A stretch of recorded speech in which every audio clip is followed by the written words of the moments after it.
Okay, I'm done walking. So, medyo mag-freshen up lang tayo before we go home. Siyempre, ayaw naman nating maamoy. Pawis ang ating car. This is what I usually do after walking. Siyempre, alcohol ng hands. Kahit na wala tayong hinawak-hawakan. Parang malagkit eh. And then, here sa car, meron akong wipes. Ano bang pwedeng maging title itong ginagawa natin? I'm ready with me. After running, walking. Ayan. So, tanggal natin yung sa mukha kasi prone to pimples yung mukha ko kapag alam mo yun, pawis tapos hindi agad na punasan. One more. Okay. Ang pinaka-prone sa akin sa pimples ngayon, tumanda ako, is itong area na to. I don't know if meron siyang explanation, scientific explanation, bakit doon siya mas madami. Pero yeah. Close the arms.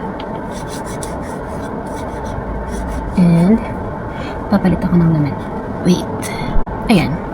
So, ito lang din yung suot ko kanina sa office. Tapos, meron din ako baby powder. Ayan. Para, diba, fresh. Ating pakaramdam. Pero, ako lang ba? Nag-iba yung texture ng ano, no? Mga powders ngayon. Para na silang harina. Medyo meron siyang pagkagaspang.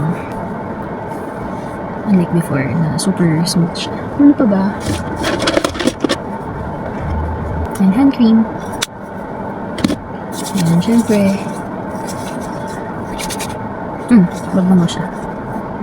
Medyo meron siyang pagka-floral.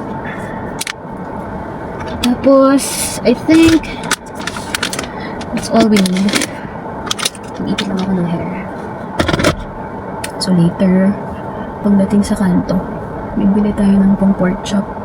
Sana hindi pa traffic ngayon. Since back to school na. Ayan. And then lastly, do not forget to hydrate. Ayan.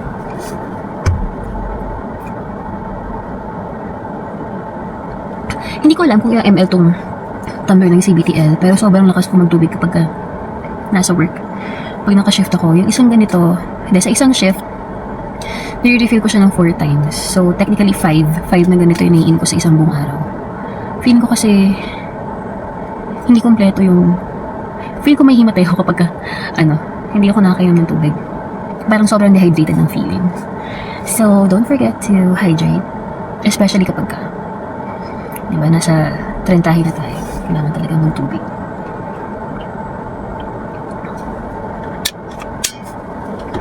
Yun. So, I'll just update you later.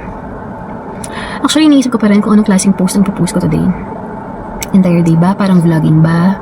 Or, short clips of what I did today. Pero whatever it may be, I hope na-enjoy niyo siya. Bye!